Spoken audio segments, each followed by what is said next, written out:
the one thing they all have in common, I think, is they're hungry. And I know that sounds simplistic, but I believe that's the single most important element that separates the quality of people's lives. It's not just the ability to have hunger, but to sustain it. Hunger means that you want more. You want more of yourself. You want to make a bigger difference. You want to be a better parent. You want to do something more than there is today, and that you don't get satisfied. Most people start out with hunger at an early stage of life and they lose it. But the people that come to me are hungry either because something's happened, they've had a birthday with a 0 on it, they've gone through a divorce, they're starting a business and they know I've got to have a different level, or they're the best in the world and they're always looking for that edge that makes the difference. I think everybody is born with hunger. Like, there's a desire to grow, to expand, to learn, and then disappointment sets in early in life for most people. And then we look to blame something outside of ourselves. And there are many events in our lives that can affect us all. We've all had pain and challenges. But I think if you can find within yourself the part of you that wants to constantly give something more than yourself, if you can find a mission larger than yourself, then you're more pulled to do something than trying to push yourself. And pull has much more power than push. I always say motive does matter. That if your motive is to serve something greater, there is an energy that comes up inside of you. So I feed 2 million people a year because somebody fed my family when I was 11 years old, and now this year we're feeding 4 million. I want to do more in that area. And every business I'm in, that drive just doesn't go away. The capacity to strengthen and increase your hunger is the one common denominator amongst the most successful people. They've never lost their hunger. Most people are hungry to achieve a certain amount, make a certain amount of money, and then they get comfortable and relax, or to get a certain level of fitness and then they relax. But Richard is as driven today as when he was 16 years old starting. He's like on fire, and he's 65 years old. Warren Buffett is 85 years old. He's as driven today as when he began the journey, right? I believe intelligence.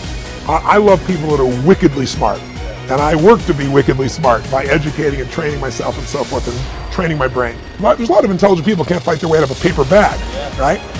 Hunger is the ultimate driver, because if you're hungry, you can get the strategy, you can get the answer. If you can't model it, you can find it. So hunger, modeling would be maybe the next best skill. Knowing that success leaves clues. The best way is get around where it's better and things will hit you. Who you spend time with is who you become. How bad do you want your goal right now? Do you want it as bad as breathing? Do you want it as bad as anything you ever wanted in your life? And if you calibrate it at the highest enough levels, what I found is the people that are the hungriest, they find a way.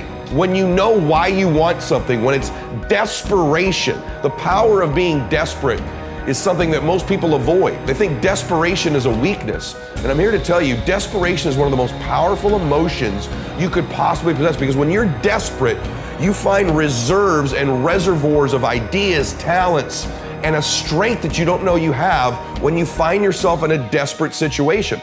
So ironically, the one thing most people avoid in their life, hunger, which is caused by being desperate. When you're starving, you become desperate. So the number one thing we need more than anything to win is hunger, which comes from a state of desperation.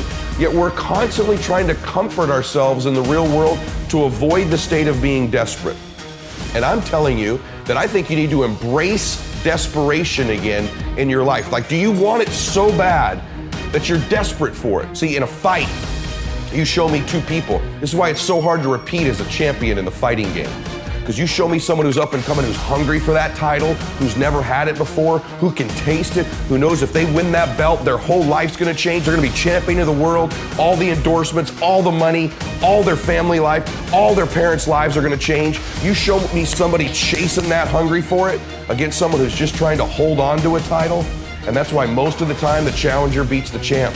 It's hard to repeat as a champion because the hunger goes down just a little bit. The greatest athletes, the Kobes, the Bradys, the Jordans of sports, have a way of feeding their hunger all the time and increasing it. What separates them isn't just their work ethic, isn't just their talent, although those things matter, isn't just they practice more. What separates them is they're just hungrier. They somehow find a way as they climb up the ranks and win championships to get even hungrier for more, where 99% of the athletes lose just a little bit of their edge once they get that first championship, that first pro contract, that first big amount of money, that first world championship. They just lose their hunger a little bit.